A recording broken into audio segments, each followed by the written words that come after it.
Hello, everybody. I'm Jake, and I have John and Dom with us. We're 4 minutes late. That's fine. Deal with it. This is our show. And we don't have a food for you Oh, I do. today. John has 3 chicken wings. Three of them. That's a draw. It is a snack food. Chicken wings become a snack food. This is your post-dinner, second dinner snack. That's right. And they are buffalo style chicken wings. They are. They're from a place called Long Doggers here in Florida. They do really good buffalo style mild buffalo sauce. I usually prefer medium, but I went mild tonight. Go hot or medium, yeah. Yeah, usually I go medium. I went mild tonight just because other people were having them. They're still got a lot of flavor, and I absolutely love them. And by the way, are they paying us for this? No. I'm originally from Western New York, though, so I have to give love to the buffalo wing. Oh, okay. Yeah. Well, I had buffalo wings the other day when I watched football all day, which is what we're talking about today. So buckle in, boys and girls. And every single live show until the season ends, it's going to be Football City up in this bitch, and I'm looking forward to it so much. Also, you may notice you're looking at my door now, but check this out. I got a new desk, and I have look at the razzle dazzle. Whoa! Ooh, don't forget James Madison. Whoa. James Madison's up here. In the back, we got 2 assassins. And we got and then we got some. We got a little Chewy, Han and Boba Fett over here. So, anyways, well, I can tell you that these chicken wings are not chewy. They're nice and the nice crunch on the skin. I'm really happy for you, John. I love it. Is he trying to make us feel bad, Dom? I don't understand. I have a Diet Mountain Dew. Does that count as food? It tastes. It'll make my teeth rot slightly slower than the average West Virginians. Yay! Taste that vegetable oil. Is there vegetable oil in there? That'd be hilarious. Citrus pectin. Aspartame? Oh, yeah, okay. Brominated vegetable oil. You're right. Okay. I love veggie oil. Anyways, so the first game of this week was the Panthers and the Broncos, which was a great game. It's one of, I think, 5 games or 4 games that ended decided by 1 single point. There were 7 games by 2 points, I think, and the Lions would have been another one of them, except they got a safety at the end from the fucked up play. But anyways, tons of really, really fantastic games, and this is one of my favorite ones because we had Trevor Siemian, the untested rookie, starting for the defending Super Bowl champs against the team they beat in the Super Bowl. I'm hoping that the first game of the season is a Super Bowl matchup every year, Super Bowl rematch every year. Moving forward, because this was great. There was good storylines. First game of the season. It's the Thursday game, so it doesn't really feel like opening day so much, but it was still a really good game. It was kind of like it was like getting apps at a restaurant. Maybe you had apps before you had chicken wings today, John. I would go for some mozz sticks or onion rings, something like that. These were the fries. Ooh, waffle fries. Whatever your favorite appetizer is, that was this game for sure. It had good defense. It had some big plays. It had some good scoring. So I'm going to throw it over to Dom. I'm assuming that you got to watch some of this game because it was Thursday night. I did get to watch it, yeah. Good. That's great. So my question to you is, before you could just break down the rest of the game if you'd like, is what was the most surprising thing about this? Was it just the fact that the Broncos won it all, or was it something else? I was actually surprised by how Trevor Siemian played. He played pretty admirably for such an untested quarterback, and he was able to put up some pretty good plays. Now, granted, the offense did look kind of sluggish, in the first and second quarters, but that's just going to come from a new team. They're feeling each other out. They're trying new things. It's just something that happens. That sounds sexy. It does. Feeling each other out. How does that work? Super duper gay. You ever played football, Dom? Have you ever put football pads on in your life? I have, yes, actually. Okay, so you know that little tailbone pad that goes in right over your top of your butt crack? Yeah. You know that you're a real team when someone helps you with that. So that's how I measure teammateness. So I'm assuming that they're already kind of working towards replacing the tailbone pad for each other. Anyways, I'm sorry. I just remembered Glad that. to know there's an official metric for that. That will come in handy. That is the metric. The next one is probably, there's no relationship tighter than the quarterback and the center. I mean, you have another man's hand in your ass cracking and up underneath your balls 4 quarters every Sunday. I'm just saying. He's going to tell you if you have prostate cancer. So it's actually, game, John? Yeah. So what I was going to say is I had surprise as well, and it's funny that you mentioned the surprise you have, Dom, because my surprise was how much love Trevor Siemian is getting for how shitty of a game he played. And the only reason that they won that game is because Von Miller was the defensive quarterback. That's true. The game went exactly that I expected it would in the first half.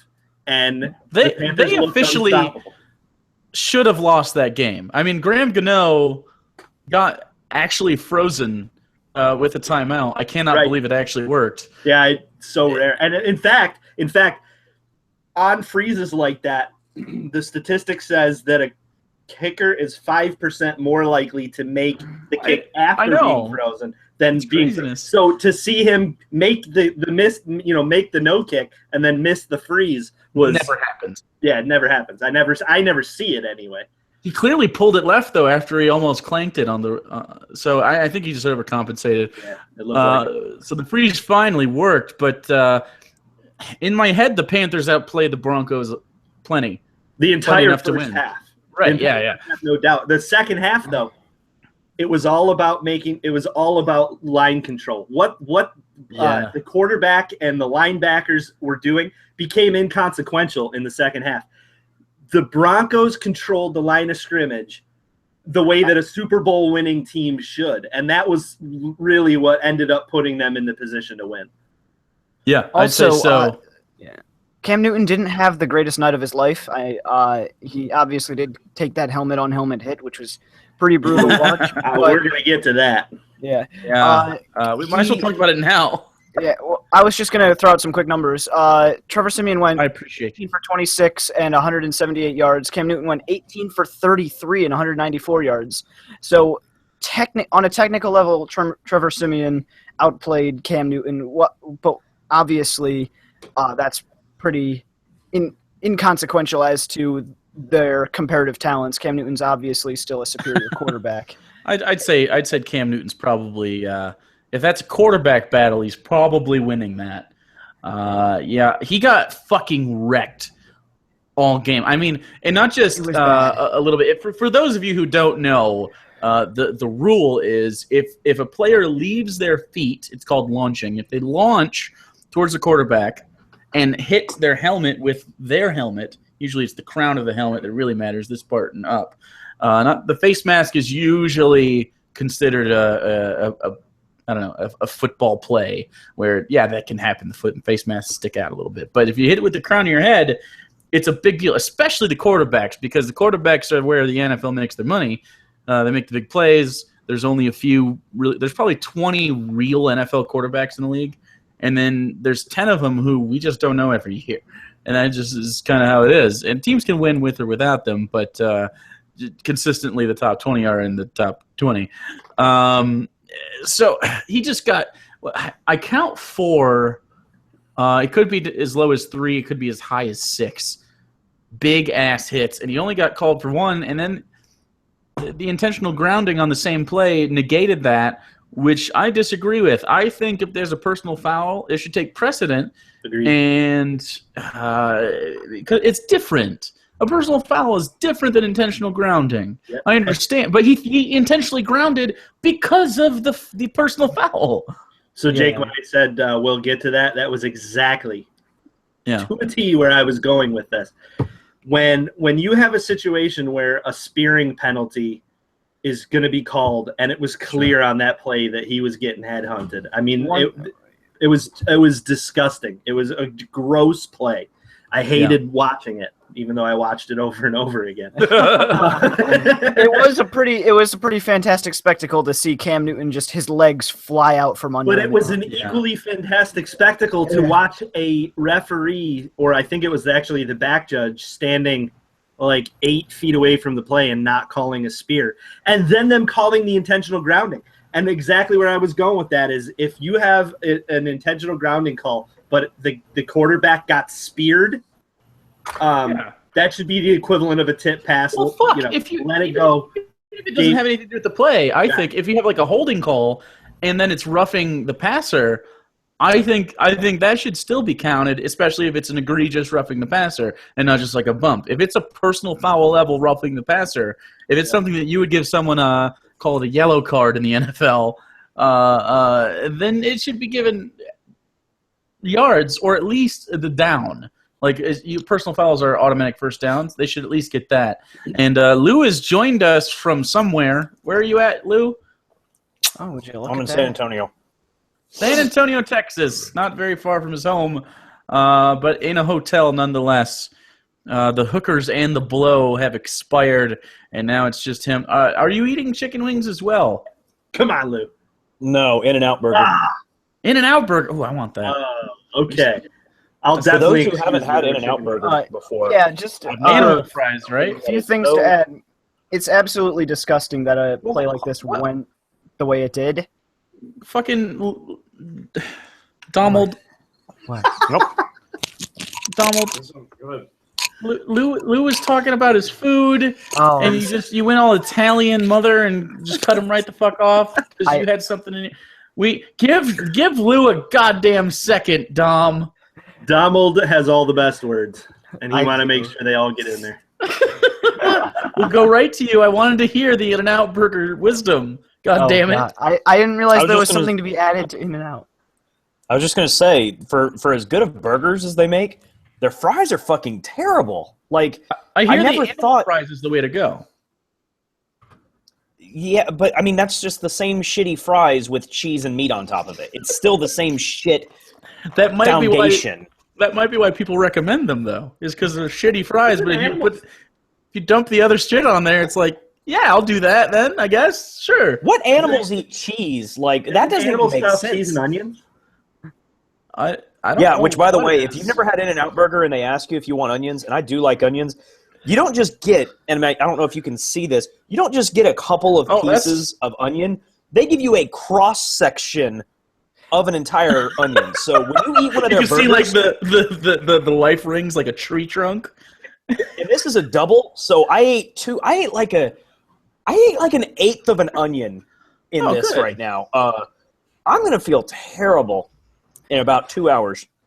I mean, that's fine. And onions are probably pretty good for you. Let me look up the nutritional facts about onions real quick. A raw onion provides you with 3 grams of dietary fiber, 20% of your vitamin C, and this is 160 grams, some iron, and some calcium. Yay. So, also, got to get that folate. 8% of your folate. You're welcome, Lou. Yeah, and I just had the same amount of trans fat as someone in a third world country will have in 5 years. So no, really. Do they even get That's complex fats there? No. They don't get that. Anyways, Dom, you wanted to say something, and then after you finish whatever thing that you want to say that is inconsequential and meaningless, I would like Lou's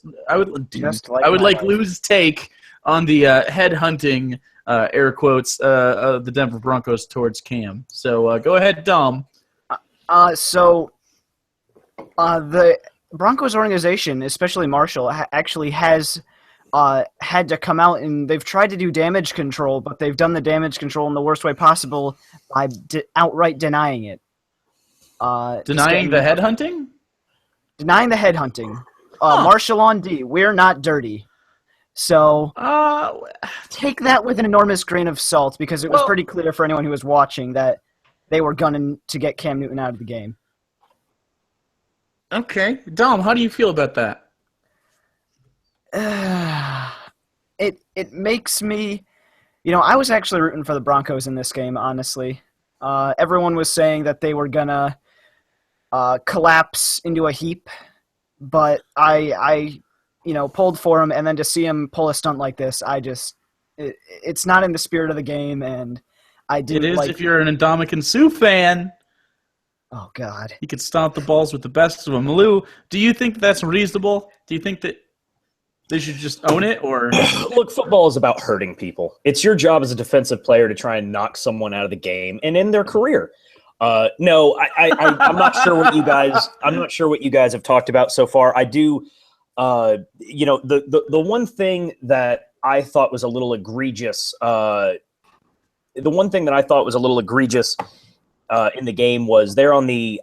I want to say it was 2nd and 7. The play where there was intentional grounding. Yeah, we talked about that. You're with us on this. There was intentional grounding. Okay, well, where there was intentional grounding on the play and the helmet-to-helmet contact, and they offset penalties. A personal foul should always offset. So even if the yardage would cancel one another out, the personal foul gets the first down. I said in that. My opinion, yeah. The fact that you can have here's what I don't understand about the NFL's math. They don't do subtractions well, because you can have 2 personal fouls by one team on the same play, and the other team gets 30 yards down the field, which is what we saw in the Rams game, which is I don't remember his name, number 99, the guy who got kicked out. First he got, Aaron Donald. He got hit for the punch first, and then he touched the referee, so that was 30 yards down the field that the 49ers got. But if it would have happened with one of them, no, we can't do that. But if you can go this way. So the NFL's really good at addition. They're just miserable at subtraction, I guess, is how the NFL rulebook works. I don't understand that. That being said, a lot of people were saying, well, I heard some of the most idiotic things like, well, Cam wouldn't have intentionally grounded if they weren't going for his head. No, he was intentionally grounding to avoid losing yardage, not, if I get rid of the ball, I won't get hit in the head. What? Yeah. That doesn't make any sense. I would say that obviously the throw is influenced by the guy launching at his forehead. But I would say it's probably and by the way, that was like the 5th time he got hit in the face. Because there was a play earlier where he ended up going over the sidelines and laying down. Well, and there was one actually, the first major one that we saw that the Broncos really got away with was where Cam actually threw the ball beyond the line of scrimmage there in the second quarter, where they launched at him pretty good. Are the Broncos dirty? I don't know. They were probably just going after one player. That being said, they are going to be under a microscope now for the rest of the year. Yeah. So I've got a feeling that Kubiak is probably going to tell Wade Phillips to dial that kind of shit back. Because these guys can't be giving up with a rookie. Well, he's not really a rookie, but he's a rookie as far as playing quarterback. And Trevor Siemian sure played like a rookie. You're not going to win too many games if you're having to give up if you're giving up 15 yards at a time every drive. A rookie quarterback's not going to overcome that. I will say one more note on the game. I was really impressed with Kelvin Benjamin's return, and that offense needed him. And I think he's really going to change the fortunes of this team this year a couple times. Like, they may be down and out, but they have more than Ted Ginn or Corey Brown or just Greg Olsen. You know what I mean? I think he's going to be a game breaker at least 2 or 3 times this year, where literally the winning score is his. So I guess we can move on to the Sunday games, which were the best part of my week. Not only because my Lions ended up winning, which we will talk about later, but I have Red Zone, and oh man, fantasy football and NFL Red Zone is like, it's like the threesome of television. It's just so perfect. So the first game that we could talk about is probably the Vikings and Titans, and this was one of those old-timey games. And they played a game. I think it was called a game. It may have been a match. They may have switched to soccer at a certain point. The score wasn't quite as low as a soccer game. It was 25-16. The Vikings ended up winning in Tennessee. I don't have much to say about this game, except AP looked like shit. Yes, he did. He averaged 1.6 yards per carry at one point. That's pretty pretty alarming considering Yeah. Tennessee doesn't have the best defense I've ever No, seen. they were in my ranked life. 24th in rushing defense last season. Right. So, And they passed. Sean Hill passed. I think it was actually the same exact completion percentage, 18 for 33. 18 for 33. Cam Newton was also 18 for 33, but Sean Hill had 40 more yards than Cam Newton. But on that point of Cam Newton's not doing Adrian too hot. Peterson having a bad game or Adrian Peterson being kept to under 2 yards a carry, we saw the same thing in the second Monday night game where Todd Gurley was held so low because they didn't respect the quarterback. They didn't respect Sean Hill, and they certainly don't respect Case Keenum. They were stacking the box against him. So is this indicative of the rest of the year? No. For AP, no, because I think once Sam Bradford's in there, he's going to be at least competent. If Case Keenum is going to be the quarterback, long term this season for the Rams, maybe. I don't know. Well, I don't think Case Keenum is the long. I think Goff is the goal the whole time. Yeah. Actually, next week 2, Goff is being promoted to quarterback number 2 over Sean Mannion. And then, so eventually we can at least see Goff, who is a much better passer than Case Keenum, because everyone's a better passer than Case Keenum. He was awful. Anyways, we'll save that, though. He was garbage. But I think the most interesting thing from this entire game was the return of Stefon Diggs and DeMarco Murray being a wide receiver. Yeah, that was that was weird. That's weird for DeMarco for sure. Yeah, for seeing DeMarco, he did do all right. He got 42 yards and averaged 3.2, I think it says, per carry. Yeah, so not he's great. Not great, bad. but yeah. Just kind of. I mean, it's the Tennessee Titans.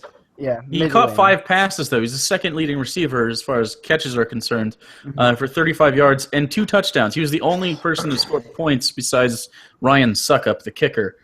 What are your takeaways from this game, John? Anything? I have one takeaway from this game. AP was my keeper this year, along with Oh, I lost this fucking game by half a point.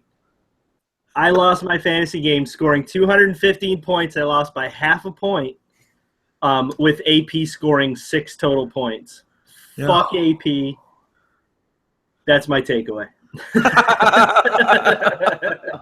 Well, you get Sammy Bradford next week, most likely. And you're playing, well, let's face it, you're playing a better team no matter who you play. Tennessee sucks. So, does anyone else have anything to say about this game? I was really bored with it. I didn't really care about it. It was like watching the toddlers wrestle. Yeah, I would watch toddlers wrestle over this for sure. The next game, though, that we have is actually Lou was at it, so I'll let him kind of take the floor. Texans hosting the Bears over the weekend beat them handily after looking in the first half like they were going to struggle a little bit, and I appreciate it because I have Lamar Miller on my team, and that went all right for me. So Lou, what did you like about the game? Because you were there. What did you see? Hashtag you were there, man. The jury is still out on Lamar Miller. I'm trying to pull it up right now. The internet's going real slow. What was he at? 95 yards for 95 on 26?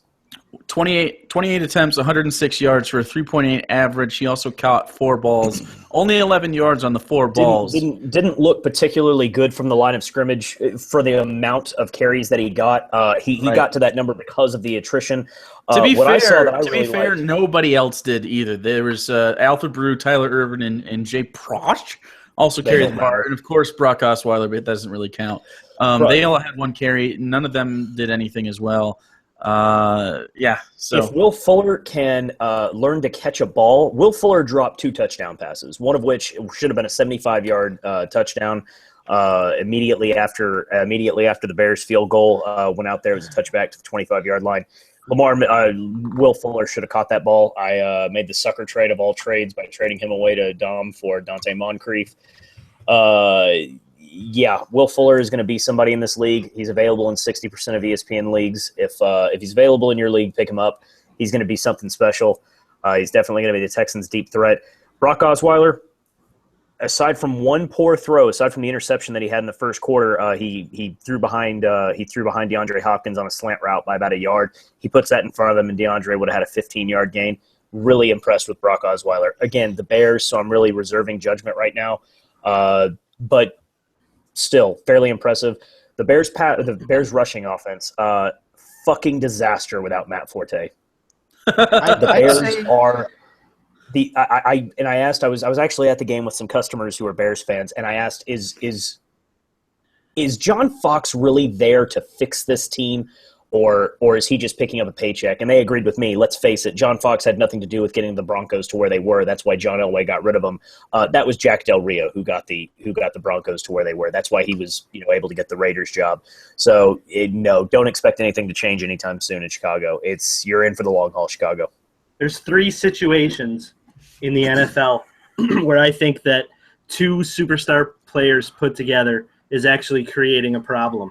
One of those has been dealt with, one of those has not, and 2 of those have been dealt with, one of them is not. One of the ones that has not been is Matt Forte not being in the backfield for Jay Cutler anymore. I think it was making indecisive. Now, I watched this game on Red Zone, but hold on. I need to cut you off. Was that saying Jay Cutler is a superstar, or is that Alshon Jeffrey? No, that is saying that I think Jay Cutler would have been a superstar quarterback if he never had Matt Forte on his team. I think we all called John crazy a week ago for his take on the Seahawks, and he wasn't too far off. So John's got some credit at the Bank of Lou right now on stupid opinions. What I'm saying is, Jay Cutler, had he never met Matt Forte, would have been better. I like the idea that just because they met, it ruined Jay Cutler's career. He's garbage now. Had nothing to do with them playing together. That's hilarious. Matt Forte sprinkled some garbage pixie dust on him, and poof. Here's where I get subjective backup in my opinion, though. Okay. Now, I watched this game on Red Zone. Sure. But every play that I saw Jay Cutler with the ball in his hand, he looked decisive. He was looking downfield. He was going through his progressions. He looked like a good quarterback again. And threw like 54%, 16 for 29, 216 yards, 1 touchdown, 1 interception. Jay Cutler's still garbage. Well, I didn't remember. I said he had to have not ever met Matt Forte. Oh, okay, yes, of course. You have to keep that in mind.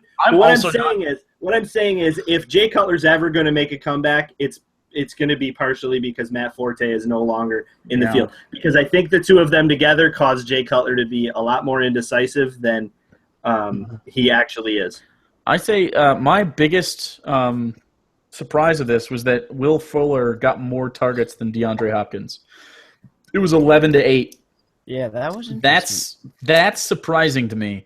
Also, Kevin White had 7 targets and only caught 3 balls for 34 yards. I'm going to put some of that on Jay Cutler, though, because, again, he is just terrible. I'm not as impressed with Brock Osweiler. He went 22 for 35 with 231, 2 touchdowns, and an interception. But, I mean, based upon what the Texans went through last year with quarterbacks, you could be happy with that, Lou. I'm fine with that assessment.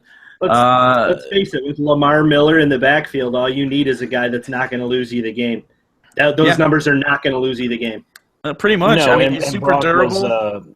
Brock, you didn't see him. Like I said, he had a misthrow there in the first quarter with that interception on the opening drive, but you didn't see him make a stupid decision. You didn't see him say, you know what, we're going to try and force it in there into double coverage. He didn't do that. He didn't make a dumb throw. He threw some bad balls that were incomplete. And like I said, Will Fuller dropped 2 passes that were easy touchdowns. Sure.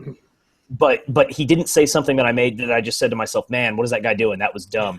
Really impressed with seeing him do smart things and take care of the football. Really impressed. I haven't felt like that since the year before we drafted Matthew Stafford. where I'm just like, oh, I'm glad that he didn't fuck up. Like, after we got Stafford, there was a standard in place where, okay, he would fuck up for a couple years, and he had, like, this carousel of offensive coordinators, but Yeah. Jake, So that's weird. with all due respect, eat a dick. My team started Brandon Whedon for 2 games last year. So, no, I feel you. Hey. I started Joey Harrington for like 7. So you can have the dick after I have digested it. I will regurgitate it like a mama bird. Moving on to the Browns and the Eagles, because apparently we have to talk about the shit show real quick.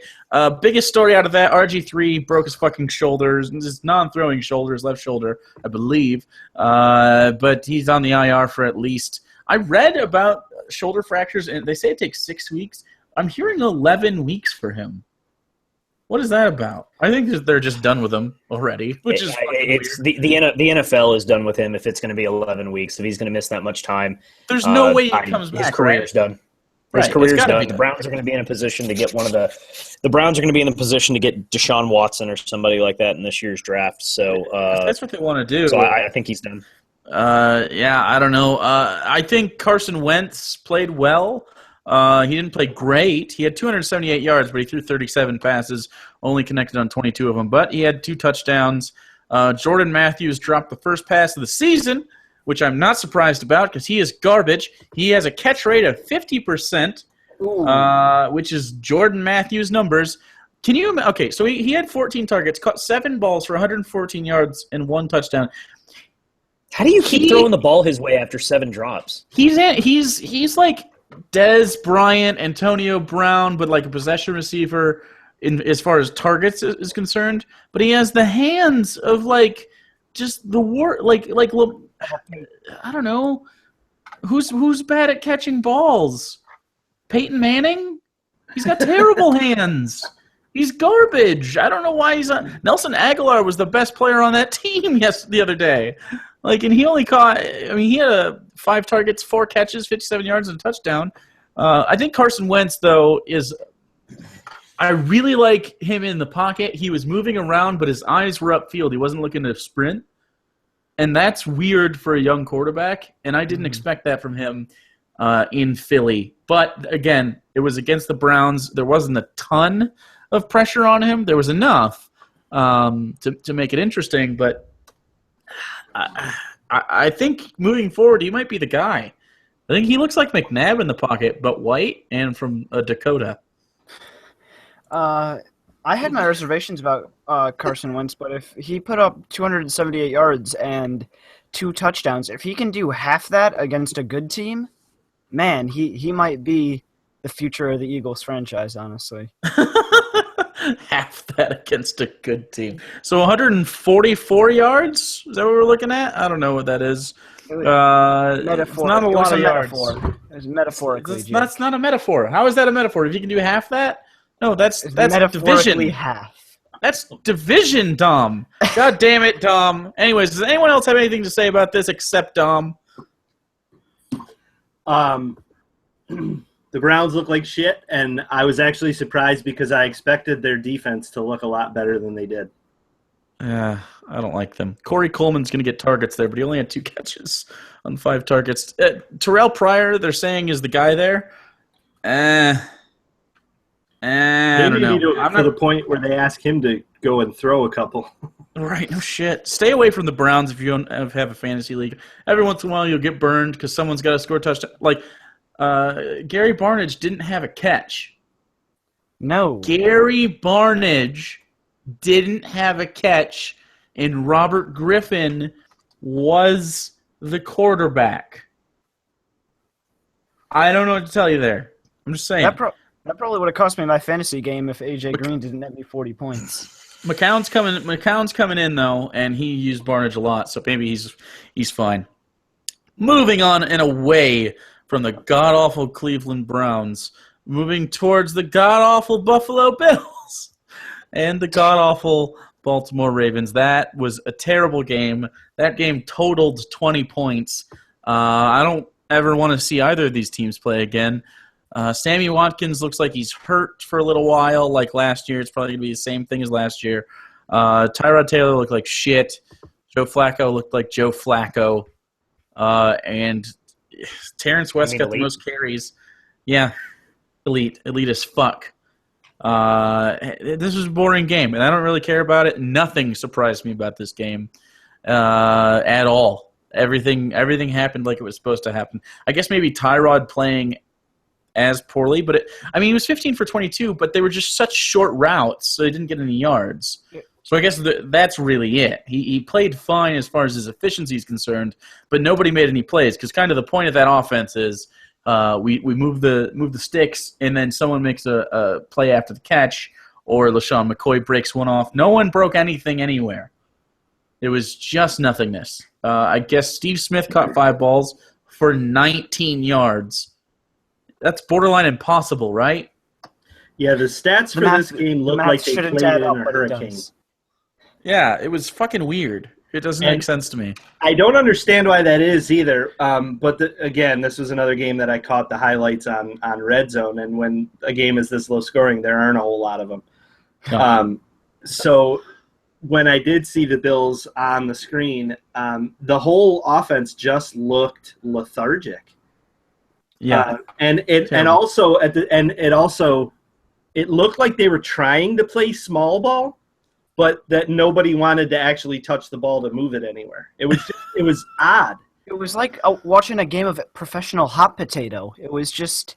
And yeah, that's actually a good way to say it. And I was surprised because I expected Rex Ryan to come out, with his hair on fire. No, that was Rob Ryan. And he was just really shit. I'm surprised that he held anyone under 2 touchdowns, though. So, good job, Rob. You lost the game still, but I guess. I don't know. Lou, did you even watch that game? Did you watch anything about that game? No. Wow. Hot take. Chargers and Chiefs. Chargers and Chiefs had a really, really good game. It went to overtime. And on an Alex Smith rush, they ended up winning. So he did all right fantasy-wise because he also had 2 touchdowns. 363 yards through the air, and that was all because of Spencer Ware, and that accidentally rhymes. Didn't mean it. 129 yards as a running back. The big question here, I guess, is he a threat to Jamal Charles' job now, or are we saying it's Andy Reid? He would never do that to Jamal. I think Spencer Ware looks like a threat to Jamal Charles' job. He played a great game. I also think that the Chargers, that game for them was a bit of a fluke, and I don't think that they're going to look this good again. They didn't really look great. I mean, they had some pretty good rushing, though, which I was surprised about. Of course, Melvin Gordon had the 2 touchdowns, which no one he was due for some touchdowns, so he got them both. He didn't score any in his rookie year, which is weird. Phillip Rivers didn't look great. He didn't really do anything. 25 for 36, 243 for a touchdown. Danny Woodhead was their best running back, and he had more carries. That's surprising to me. He's usually just the scat back, but I don't know. Melvin scoring a couple touchdowns might get him a few more touches per game. Of course, Keenan Allen went down again. He's done for the year already. That poor guy. Yeah. I mean, he can't catch a break. Yeah. 3 years in a row. 3. It's too much. He's a top 5 wide receiver when healthy, fantasy-wise. And probably in real life because he's pretty fucking good. But, he just went out. Lou, is there anything from this game that you enjoyed or look forward to? Truly embarrassing for San Diego to have that kind of lead and absolutely squander it.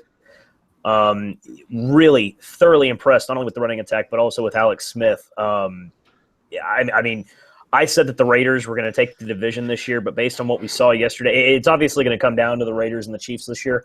But you know what? 1 week in, I'm tipping my hat to the Chiefs right now. As far as the question about does Spencer Ware threaten his job, Jamal Charles is still going to get the opportunity to come back. He's top 3 running back in the league even after coming off of ACL surgery. So he's going to have his opportunity. That being said, Ware is going to be right there behind him if he slips up. But no, I think Jamal Charles gets his job back de facto. Yeah. I think they're going to work him back into the system though, the way the Seahawks are with Rawls. I think they can wait on Jamal Charles though now. Now that they know that they can get production. I mean, 11 carries, 70 yards, rushed 6.4 yards per carry and a touchdown. Everybody else, including Charkandrick West, had a shit show on the ground. So he was it. I think because of the nature of Jamal Charles' injury history, you could sit him as long as you're winning and being productive on the ground, and then use him for your playoff push. Like use him in the last. I don't know. I could start him after. I don't know when their bye is. I misplaced that piece of paper, but say middle of the season, maybe around week 8, when your running backs start really going down, he could really be the guy. Because one of the things that's hard to maintain throughout the season is really high-end rushers because they get hit so fucking much, they go down. That's why Adrian Peterson is so valuable because he lasts 16 weeks, 16 games a season almost always. So I if I'm the coach, if I'm Andy Reid, first of all, I'd have a beautiful mustache, and second of all, I would sit Jamal Charles as long as we keep winning games, and it's not Spencer Ware's fault that we're losing. I think that's a respectable opinion. If the guy's getting yardage, I don't see any reason to put Charles in any further danger, honestly. Right, and can you imagine a fresh Jamal Charles, no injuries, just been sitting, maybe getting a few reps here and there, maybe getting into some games in like playoffs? Yeah, in like week 1 of the playoffs, or like even week 15 of the regular season would look godly. Right, Absolutely because incredible. everyone's broken down, and here comes the best running back in the league when healthy, at least third down running back, like 3 down running back. They might make a big playoff push. They do that. John, you were going to say something. What I was going to say is I think the big shout-out needs to go to the coaching staff for the Kansas City Chiefs, because the first half of that game, both sides of the ball, they looked lost. I'm not even kidding. You can go back and watch replay and see linemen looking at each other while the play is going on, trying to figure out, and I mean defensive linemen, trying to figure out who their assignments are. It was weird to watch. And they came out in the second half and looked like a team that had come to play football. So I really think that the Chiefs and Andy Reid fixing a clear preparation problem in a half deserves some credit. Yeah, I'm down with that. They're actually I'm with Lou. I think them and the Raiders are that's going to be a really, really good battle all season. Yeah, agreed, because Kansas City looks like a team that's going to challenge the Raiders, because I think it's the Raiders' division to lose at this point. I'd say so. Actually, speaking of the Raiders, that's the next game on the list. Raiders versus Saints. We called it. This was my favorite game of the week. What an awesome game. What an awesome game. I mean, I was almost as excited for this as I was for the Lions game. Of course, the Lions get the edge because I'm a fucking homer piece of shit. Huge fan. But this was just great, man. Everything. I can't believe I'm saying that I appreciate Jack Del Rio, but I really do. It was 35-34. It was one of the games that came down to a single point. I mean, you have the longest play it was between this season and last season with a 98-yard Brandon Cooks toss from Drew Brees. And then you have the Raiders drive down at the end of the game, score a touchdown. Instead of kicking the extra point to tie it, because they're in New Orleans, they go for 2 and they fucking convert to Michael Crabtree. It's so great. It was so fantastic. I loved the shit out of this game. I wish I could have seen the whole thing instead of just the red zone stuff, because I would have flipped to it immediately and done dual screen. It was just great. Lou said to take the over on the points. I think they were sitting at, 50-something? 57. Yeah, they destroyed that. And Lou, did you bet on that? Did you win a lot of money? Yeah. Are you a millionaire now? No. Are you a billionaire? Oh, that's too bad. Because you could buy us a lot of nice things with that money. Yeah, maybe bet more next time. God, you're terrible at betting. You don't deserve any nice things. Drew Brees, 423, 4 touchdowns. I mean, Willie Snead and Brandon Cooks both had over 140 yards receiving. Jalen Richard or Jalen, is it Richard or Richard? Rashard. Is it Richard for the Oakland Raiders? 3 rushes for 84 yards. Wow. Jeez. Yeah, Derek Carr looked fantastic. Only threw 1 touchdown though. It was a game of football. It sure was. It sure was. It was So fun to watch. I think last week on the show I called this the accidental Super Bowl, right? Yeah. I stand by it. And honestly, this game was better than last year's Super Bowl. It was a fun game. Yeah, and I really do think that these are two teams that could accidentally find themselves in the Super Bowl. I could see them stumbling into the stadium in a drunken stupor to grab their keys and realizing they're on the field to play in the Super Bowl. That is something that could happen. There was one sack in this game. One by Bruce Irvin. I can't believe that. I mean, I know Drew Brees doesn't get sacked a ton because he gets the ball out so fast. Right. But I mean, you have like a lot of passes. Derek Carr threw 38 and Drew Brees threw 42. Man, it just seemed like it was going to happen a bunch of times, and of course, Khalil Mack's on the field. But it just didn't happen, and they had 3 running backs scored touchdowns for the Raiders: Jalen Richard, Latavius Murray, and Jameez Olawale, who I think is the fullback. But no rushing touchdowns for the Saints. They did it basically the opposite way. Man, it was just a fun game. Jack Del Rio made a really ballsy call. I thought it was the wrong call. It probably is the wrong call. But he did it, and it worked out. So I can't hate. Man. Sports Center tried to, and I loved his response to it. What'd he say? See that Twitter? Or that tweet? So, I'd have to go back and find it, but it was basically the effect of statistically it doesn't make sense to do what he did, which it does not. You do not go for 2 when you're down by 1. It's just not what you're supposed to do. And they showed the statistic probability of how it was the wrong thing to do, and he retweeted that saying, "Well, good thing ESPN doesn't coach the Raiders." Nice. Does anyone else have anything to say? I'm sure Dom wants to give us numbers in a droning, slow manner. Actually, no. I just wanted to ask the question: does Drew Brees age? No, he doesn't age. It's the birthmark. It's actually the birthmark. It's just stem cells. I thought it was the regular genes. No, it's just the stem cells, and you just kind of like they just seep in. It's weird. It's absolutely incredible that he's putting up numbers like this so consistently. Actually, your team name, because of me, is called Drew Run Bartertown, and it has a little Drew Brees face on his face where his birthmark lies. What a great game! The source of his power. Yeah, a game that I thought would be more like a higher scoring game by at least 1 touchdown was the Buccaneers and the Falcons, and I have both quarterbacks on my team and Carson Palmer, and I started the right one. I chose Jameis, and famous Jameis went off. I'm pretty happy about that. Now, I'm not starting him next week, I don't think, but 4 touchdowns for Jameis Winston. I'm pretty happy with that. And Matt Ryan actually, surprisingly, did not throw a red zone interception. Can you believe that? Because it's like his MO. 334 yards, 2 touchdowns, 27 for 39. The big story coming out of this fantasy-wise, though, is, Devontae Freeman owners. Lou, as a Devontae Freeman owner, could you maybe talk about how you and your people are feeling today? No worse than Todd Gurley owners are, or Adrian Peterson owners are. I mean, 11 for 20 is pretty bad, though. But I think the biggest. They were also down by 2 scores starting in the first quarter. No, I agree. But Matt Ryan threw for 334 yards.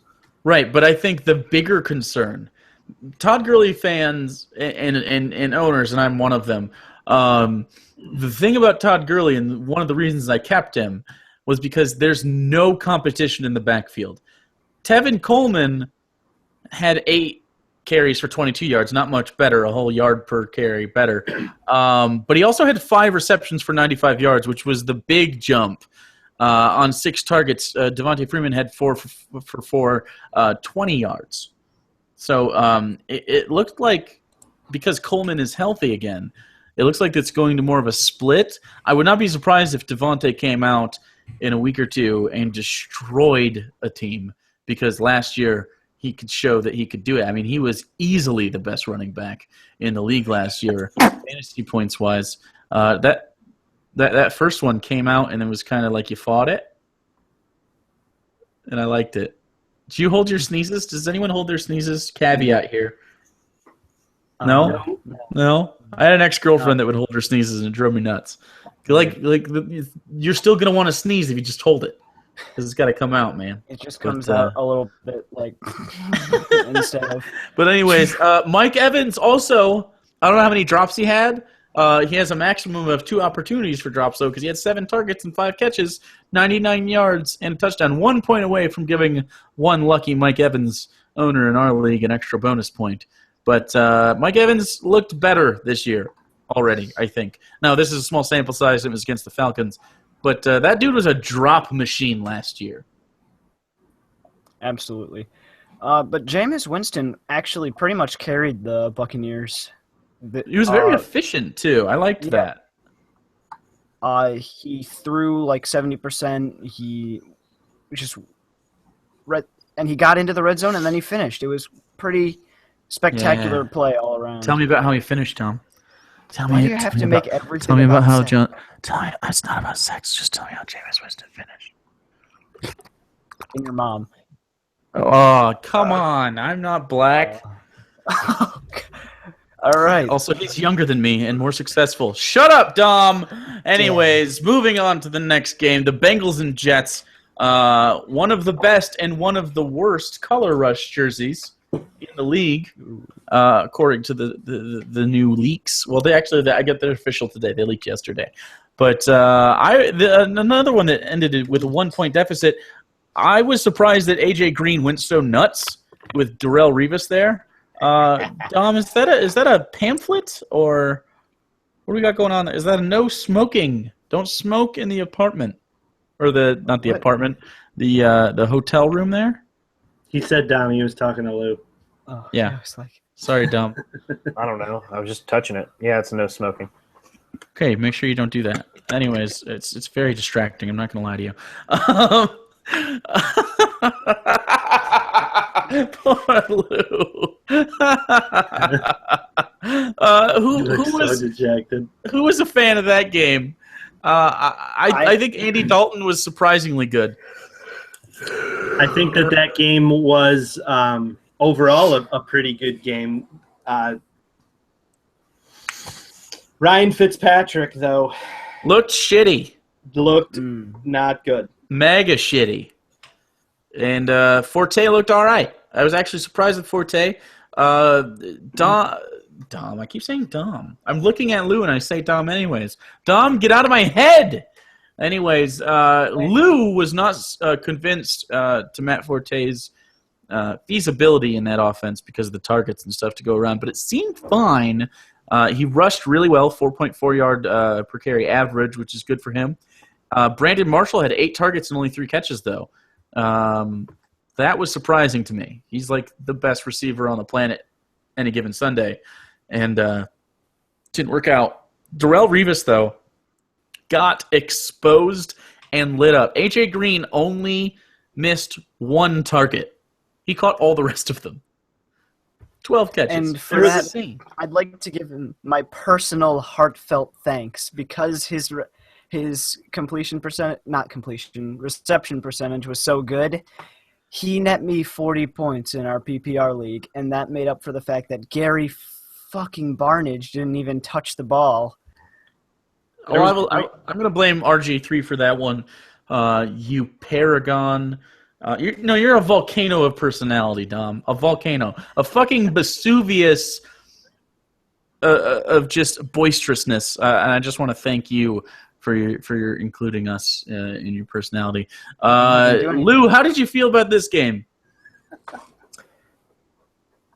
Just get shit for no reason, man. It was a good game. They really went out there gained. They really executed. Were we talking about the Bengals and Jets? Yeah, we're talking about the Bengals and Jets, Dom. Yeah, okay, Revis, you're not good anymore. That's okay. Revis Island, you can sell it, and Revis. That's how it was on Delta, purpose. Revis Peninsula, is still acceptable. Revis, Revis Jetty is still acceptable. I read a tweet, and it was, I think, God, I want to say it was Darren Ravel. I could be totally wrong. But the tweet read, AJ Green is sitting on Revis Island sipping Mai Tais this weekend. And that was so apt, right? I mean, he just destroyed the guy. And they're already talking about, the league is already talking about keeping their number one cornerback off of A.J. Green to keep them confident. That's craziness. That's how good A.J. Green was the other day. That's nuts. Just makes me happy. So it's pretty much sort of talked about right now that Julio Jones and A.J. Green are the best two wide receivers in the league, and they came out of the same class, didn't they? Antonio Brown.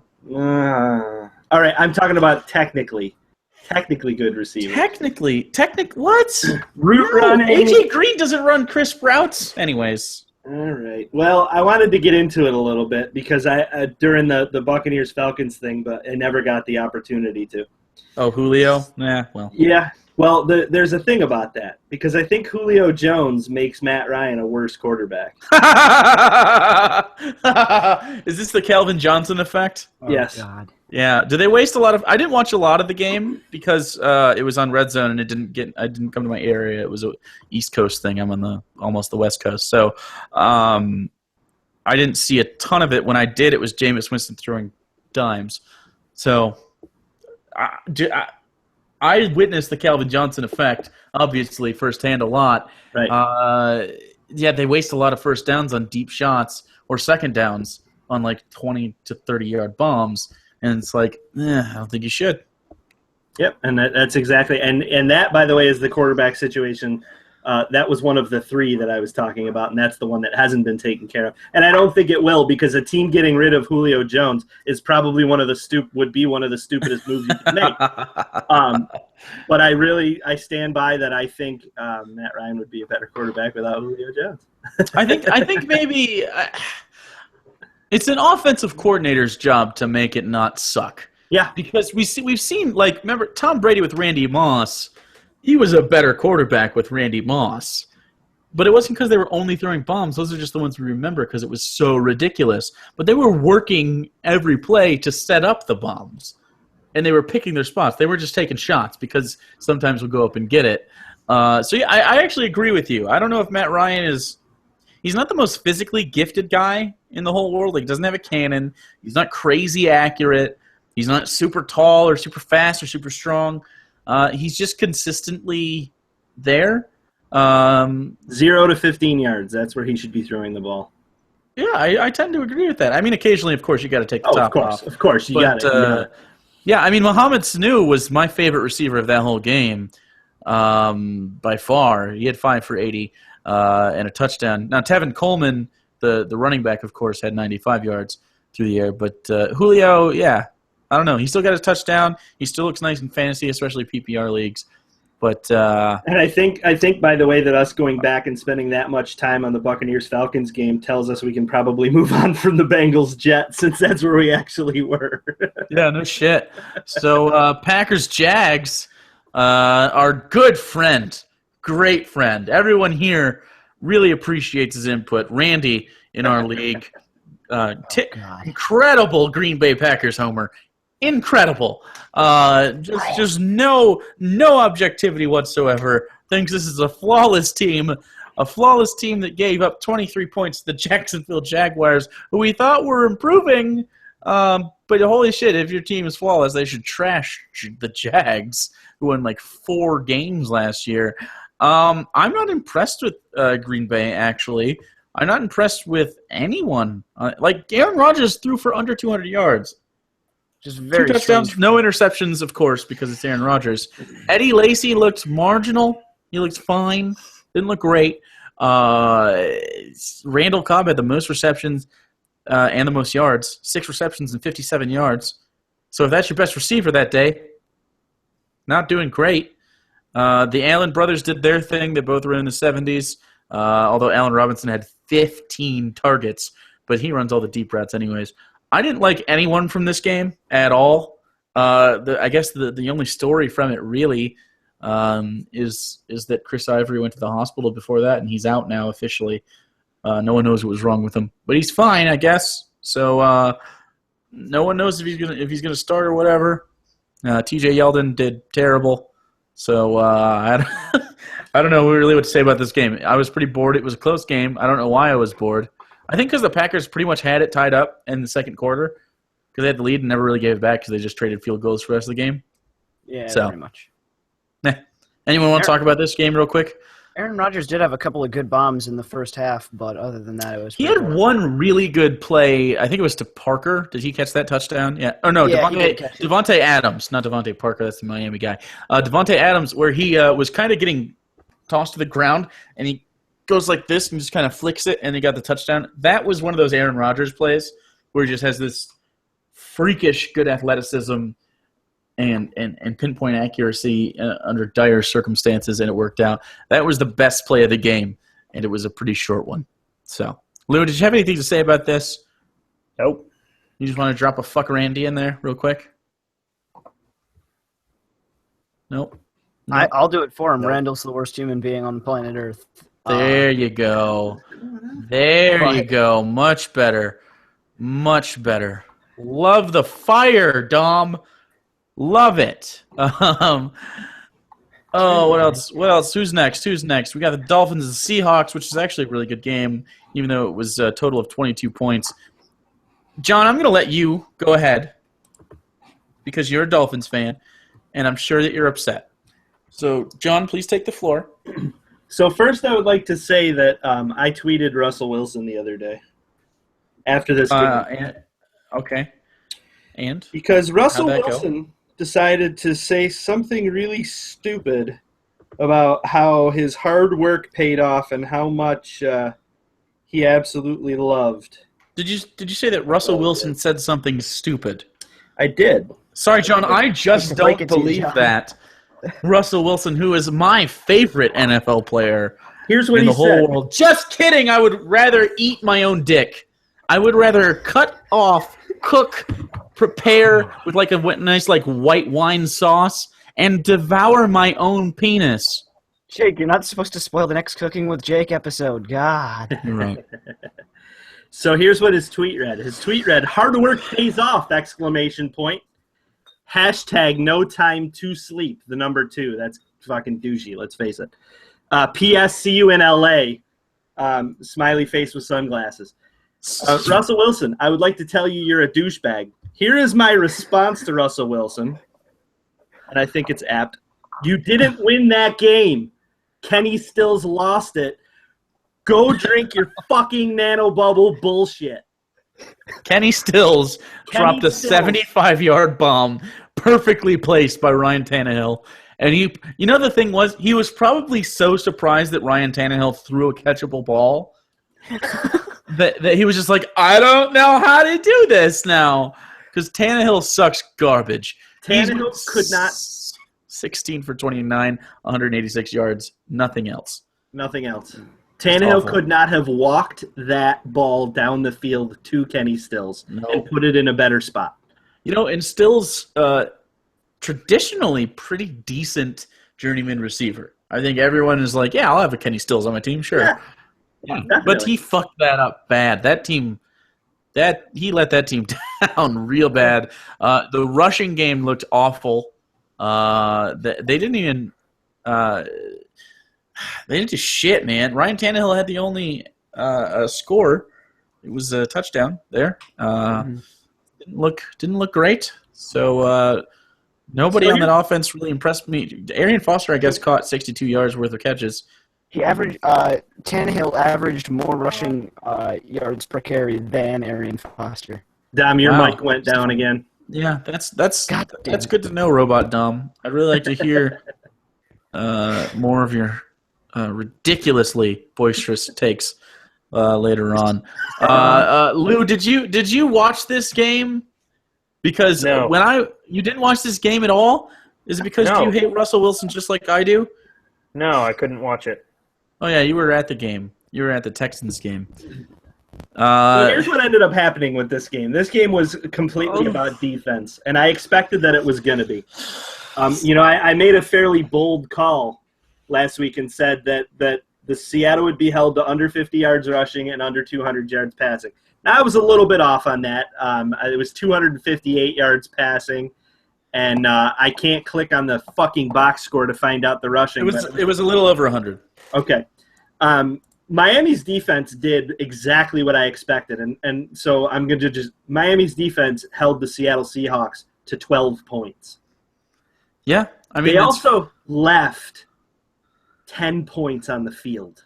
Yeah, that's what you get. That's a Tannehill offense for you, man. That's going to be where it lies. If Miami's defense keeps doing that, they're going to be in every game.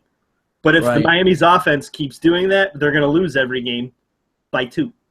If I'm a fantasy owner, the thing I take away from this is, holy shit, Doug Baldwin worked out, and Jarvis Landry is getting the targets. So the production's going to be there. I believe Lou has him in our league. I don't know if he traded him, but you might still have him.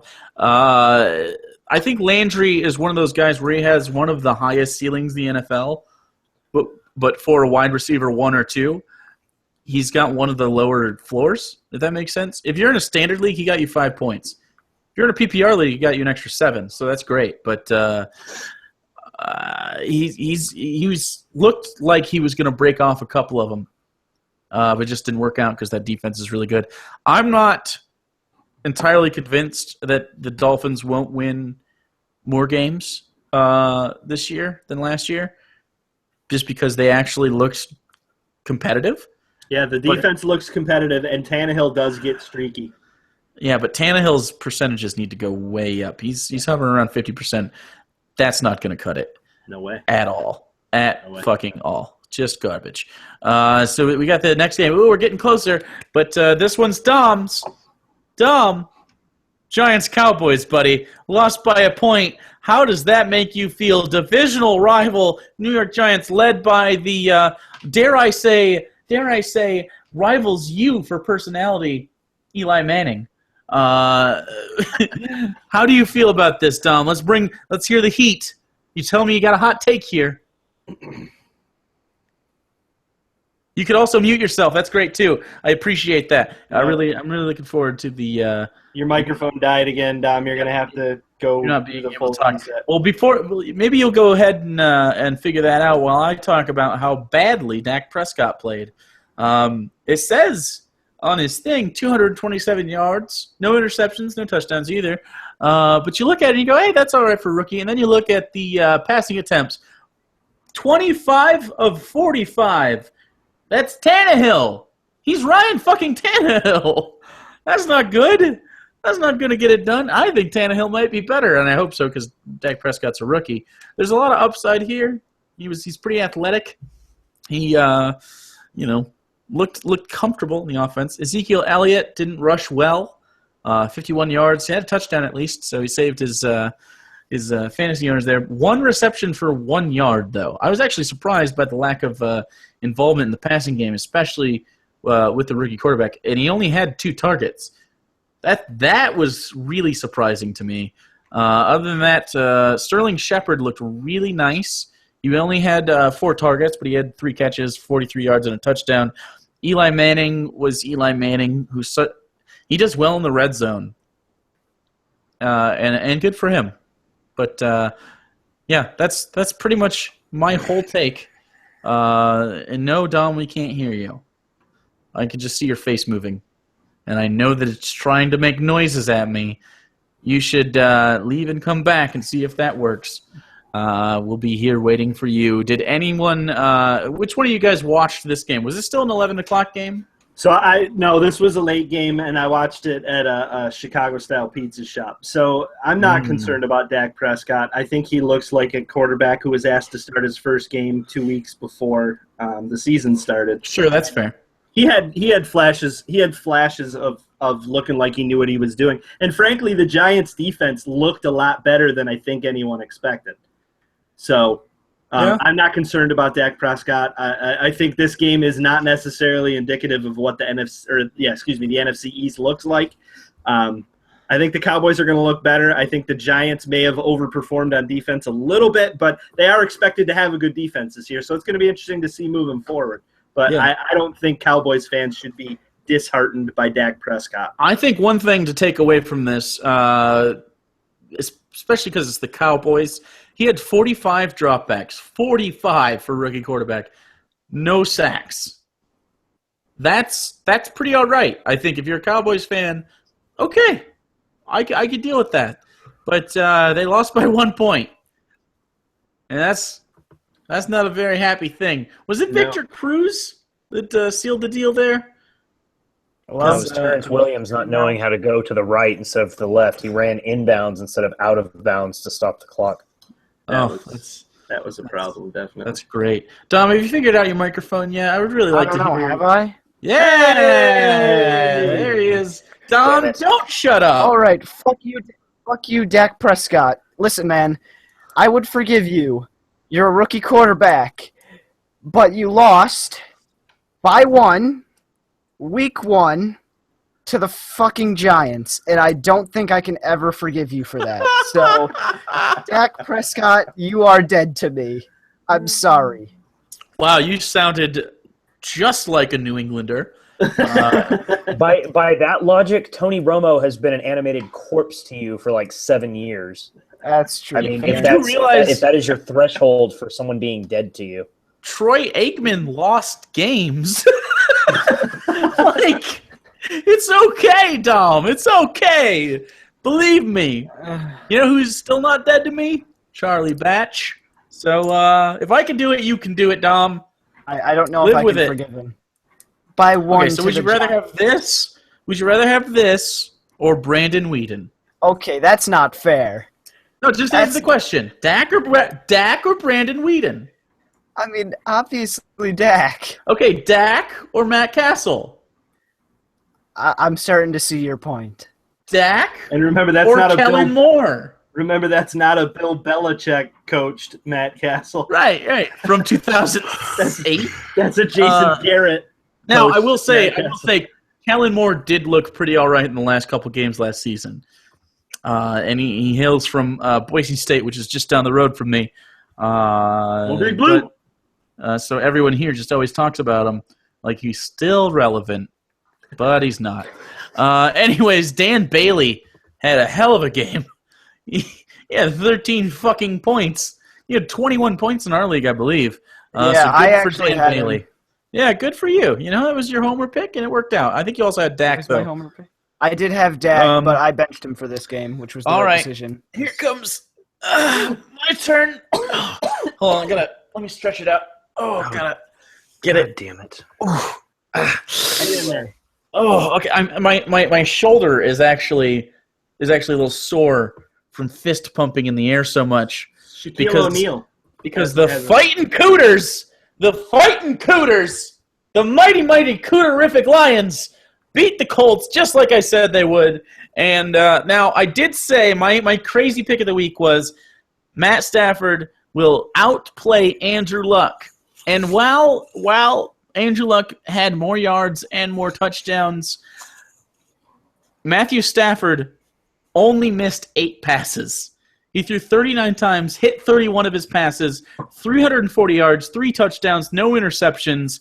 Andrew Luck, meanwhile, missed 16. I'm just saying, I said these things to you guys, and I believe only John was a true believer.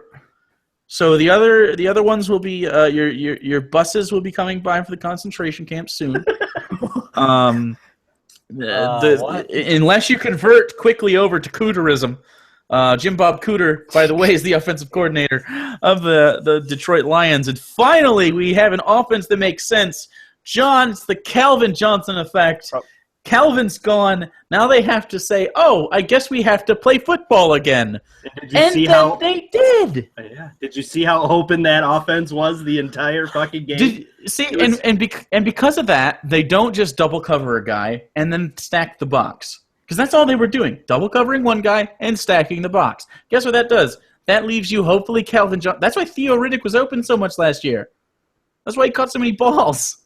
Because it was the only option a lot of the times. Yeah, everything was underneath. Spread it out, and they ran for an amazing amount of yards. The 2 running backs, Amir Abdullah and Theo Riddick, Amir Abdullah, 63 yards on 12 carries, 5.3 yard average. Theo Riddick, 7 carries, 45 yards, 6.4 yards per carry. This is unheard of for a Lions team. This is the team that had Javid Best and Mikel LeSure on the same team at the same time. This is a team that Barry Sanders quit on. That's the last time we saw this kind of statistics and 2 rushing touchdowns. That doesn't happen. That never happens. And then, of course, Marvin Jones made some good plays. Now, his targets were a little weird, but he was getting a lot of back shoulder fades and stuff, and those were some tough ones. Eric Ebron was actually 5 for 5 on catches, which is new for him. I don't think he's ever done that in his life. The defense looked porous like it should have, but the defensive line was good. And Kerry Hyder, who I don't think we got a chance to talk about preseason, he was my preseason lineman standout. He had like a ridiculous amount of sacks. He had 2 sacks in this game. He's an interior lineman. I think he's a huge steal. I'm really glad that worked out. And then Matt Prater almost broke my fucking heart, and then he redeemed himself. And I went crazy. Anyone else want to weigh in here? I'm done. Go fighting Cooters! I have become a Jim Bob believer. Good. You have to be. However, I've changed his name. Oh, to what? Bobby Sue. Bobby Sue doesn't make sense. It's Bobby Jim Bob Cooter. Bobby Sue Cooter. Sue Cooter. And here's why. Okay. I can't believe he still goes by that name. Your name is Robert James fucking Cooter. You go by, James Robert. I got it backward. Jim Bob Cooter. I love you to death, but man, you got to get rid of the Jim Bob. Now, you know what? You know what? Fuck it. I'm a believer. Jim Bob it is. Jim Bob is going to be the head coach of the Lions next year. Mark my words. Hashtag Bobby Sue Cooter. Let's do this shit. Yeah, I'm a believer. The offense opened up amazingly. Matt Stafford holds the record for the most number of completions in a row of any quarterback in history. There's a reason for that. The guy is accurate as hell. And Jim Bob figured out how to tap into that. And the first thing, unfortunately, was getting rid of Calvin Johnson. Frozen ropes all over the field. The guy is genuinely good. I've been watching him for years. But the first thing I noticed this year wasn't the completion percentage. It wasn't the wide open spaces. It wasn't the ball movement. It wasn't the distribution. It was the final drive, the big thing that jumped out at me. Because, of course, I couldn't see the game in full because I'm not in the fucking region anymore. But they're running the ball down, and they're driving down for the game-winning drive. Matt Prater's about to kick this in. He's yelling at his receivers, yelling, "Get the fuck out of bounds. We need this." But it's his team now. He's not deferring to Calvin anymore. Who Calvin, by the way, was a really silent dude, but that was his team. It's Matt Stafford's team now. I'm sorry, Matthew. He prefers Matthew. And this is a true story. He prefers Matthew. Man, he's the new Matty Ice.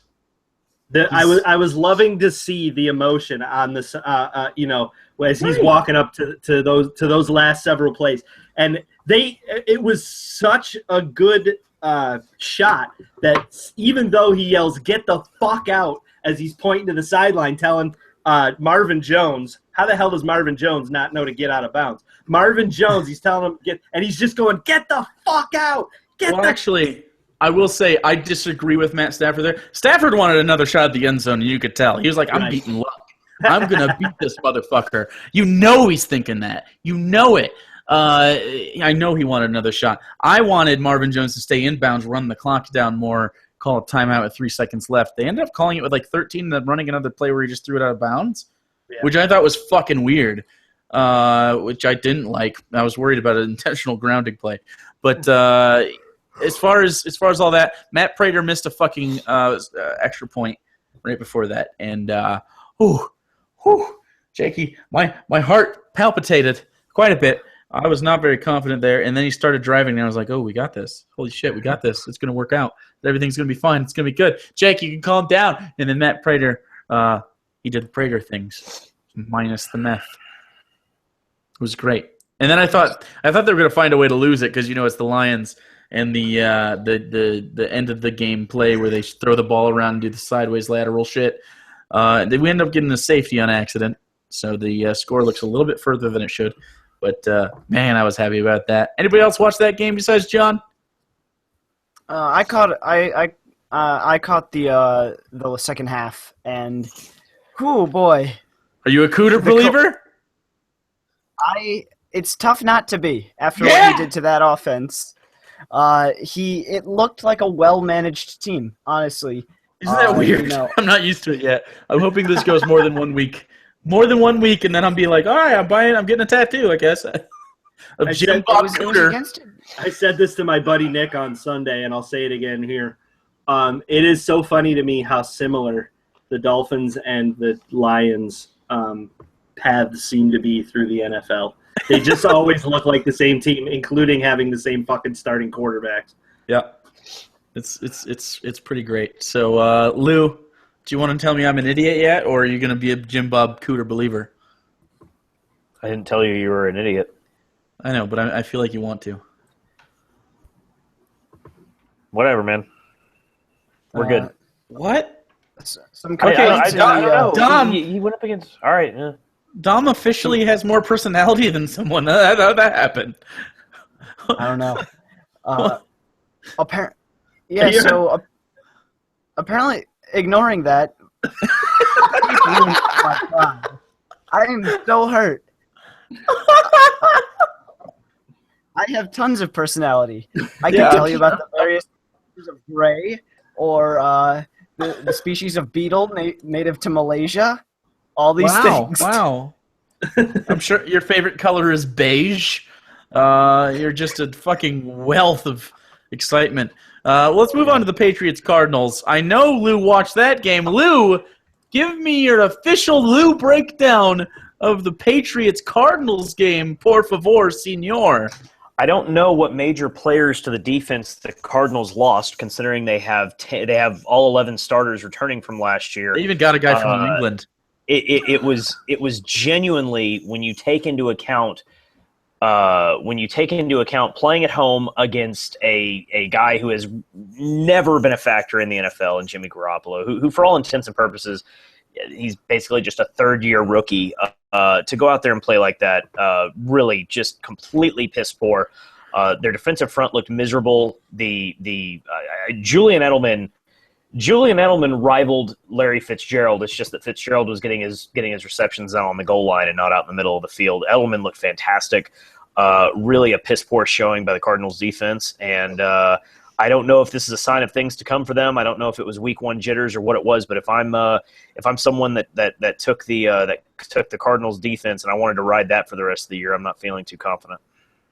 I think the real thing here is this is the only coach in the NFL that's better than Bruce Arians, and he's the best coach the NFL has ever seen. And I think he just game planned the fuck out of that game. He lost two of his offensive starters and the two best players on the team in Gronk and Tom Brady. And Jimmy Garoppolo got that shit done, man. I mean, 24 for 33. Carson Palmer went 24 for 37. Carson Palmer played worse than Jimmy Garoppolo. Now, I had more yards, but I will say he has better receivers. Larry Fitzgerald fucking owned that game, though. He had 2 touchdowns, 8 receptions, 81 yards. He's like his father time just doesn't touch him. It doesn't even matter to him. I think it's the dreadlocks. I think also Lou died. I think we just witnessed a death. Nice. Yeah, I don't know what the deal is with Larry Fitzgerald. I picked him up in like the 14th round of our draft. Yeah, and man, it has been a real great investment for me, honestly. By the time that all the Cardinals receivers go off, the thing about the Cardinals receivers is, though, that's going to switch every week. And that's why he dropped so far in our draft, specifically because we have a very deep wide receiver pool, so you want consistency. And you have to start 3. None of them are ever a bad decision. I mean, John Brown had the worst. Decides to want to throw to that night. Right, exactly. John Brown was the worst of the top 3. Went 1 for 8, 1 catch for 8 yards. David Johnson, though, showed up to play. I was not necessarily surprised, just happy that it wasn't all hype. He looked really, really good. He was easily the best athlete on the field most plays. I'd say that's accurate. So you made a statement at the beginning of this, Jake, about the best coach to ever coach. I think maybe we need to do an OT on why I disagree with you. Oh my God! Oh no. How many Mr. years? Tom. How many years did Tom fucking Shula coach? Tom Shula? Tom Shula, Mark Shula. I was thinking Mike Shula for some reason. Also, some His son, criticisms right? from the live chat, Jake. People are saying that you shouldn't get your hopes up because Luck has a garbage O-line and a garbage defense. So Yeah, they do. I'm fine with They being do. the Saints. all Has right, that fair. ever been upsetting for a Saints fan? I don't think so. That's exactly what I said in our chat. I said the Lions are pretty Saintsy with like a little bit better defense, just a little, not a lot, like 2 ranks. They're a And- playoff team. Also, they- they don't have an. Also, I know I like Stafford, but he's not a god. He's not Drew Brees. He's Lou, I not a think god. No, of course not. No. I just think he's got all the physical tools that you want from a pocket quarterback you could possibly that. want. He controls the offense. He's really good in that system too. He's very he just commands it. He looks like Drew Brees in that offense because of the arm strength. Obviously, I would take Drew Brees over Matt Stafford any day right now. But Matthew Stafford is 28 years old. He's Been in the league forever. He's 28. He's still super young. I mean, Does that He make came him in 10 at- years younger than Drew Brees? he came in at 20 years old. He's 3 months older than me. Like, he's got plenty of years left, and this is the first time he's actually had consistency at the head coaching and offensive coordinator position in his career, year to year. First time, by the way. So, just throwing that out there. Jim Bob Cooter will be the head coach eventually because my man's just not doing it up there. It looks like a deer in the headlights. Don Shula. Don by Shula the was a way, coach for 32 years. 32 years. Jesus Christ. That's forever. That means that he That's- averaged over 10 wins a year. That's good. I mean, he had a lot of those. At a in time Miami. when the vast majority, or at a time when about half of his career there were only 14 games played. Yeah, I mean that's great. He was a Super Bowl champion twice. Twice. Went That's pretty 5 good. times. That's pretty good. Pretty good. Sorry, went 6 times. Well, I 5 was, when Bill Belichick is all said and done, even better than that. Don Shula is garbage. Anyway, So, he's not garbage. hey, you know what? He's just not as good. I think as far as a tactician is concerned, Belichick is just unrivaled. Absolutely. Unrivaled.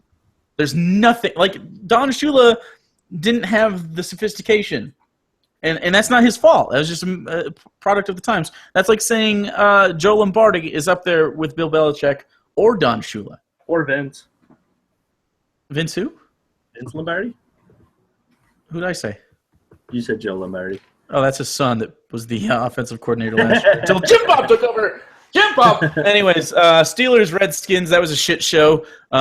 Just know that Antonio Brown looks great, and the Washington Redskins look like shit, and the 49ers destroyed the Rams, and Todd Gurley owners should get used to this.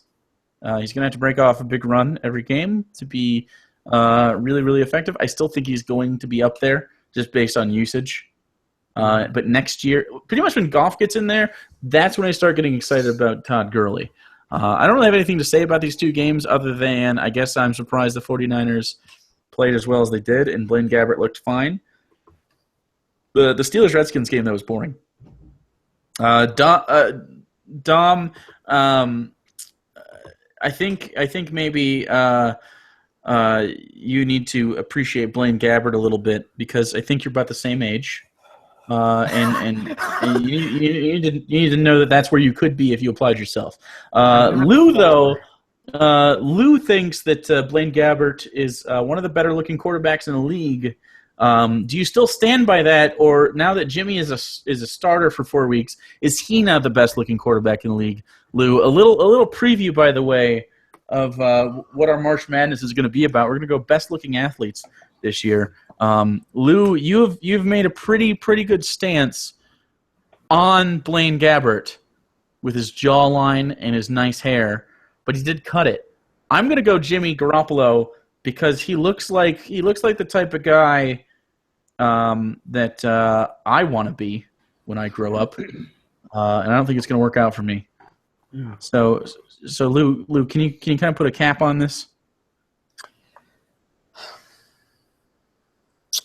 Blaine Gabbert, I would relate to David Beckham. He's not as good looking as David Beckham. Does he have a corny voice too? Yeah, he sounds a lot like Randall. So there's your fuck you, Randall. There's just a little bit of one. So Blaine Gabbert, I would just need him to lie there. Which, by the way, so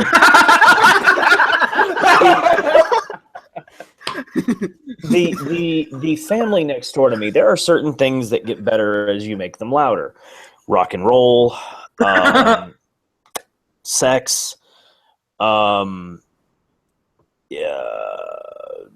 I don't know. Football games? Football games? There you go. SpongeBob SquarePants doesn't get any better or worse if the volume's at 10 or if it's at 20. It doesn't make any difference. Why does it need to be at 40? Like right now? Yeah, like right now. Oh, okay.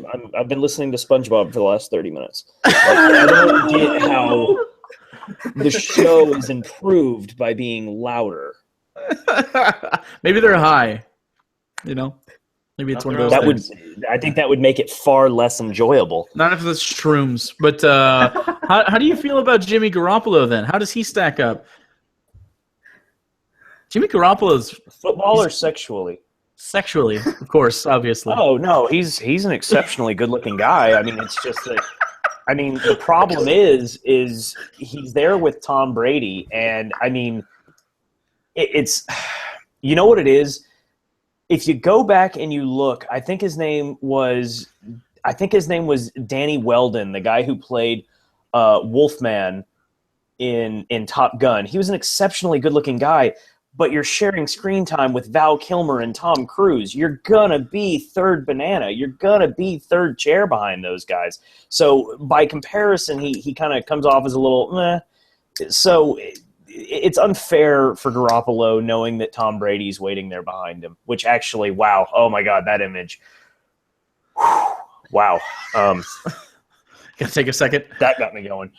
Yeah. I don't know why we're doing this. I don't know why I let you no, this is fucking stupid. Well, I will say Garoppolo has this sort of like Mediterranean look to him. Could have something to do with the Garoppolo last name.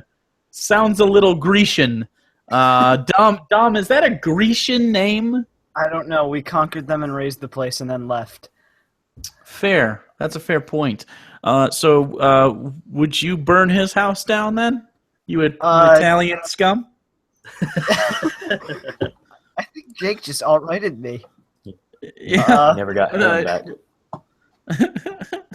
Anyways, I don't think there's anything else to talk about tonight. I just wanted to see if Lou would go there, and he did. Thank you, Lou. Appreciate you.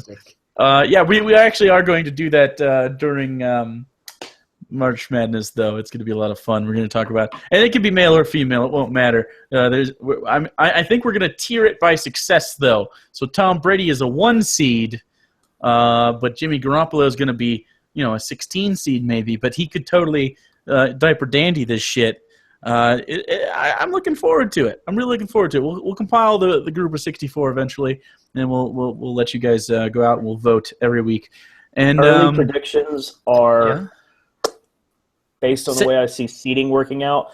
Early prediction for the Final Four will be Paige Van Zandt. Okay. David Beckham. Sage Northcutt up there? No, Sage gets knocked out in the second round. Sage might make an Elite Eight. Sage is Elite Eight material. I'm gonna say that. I'm gonna throw that out there.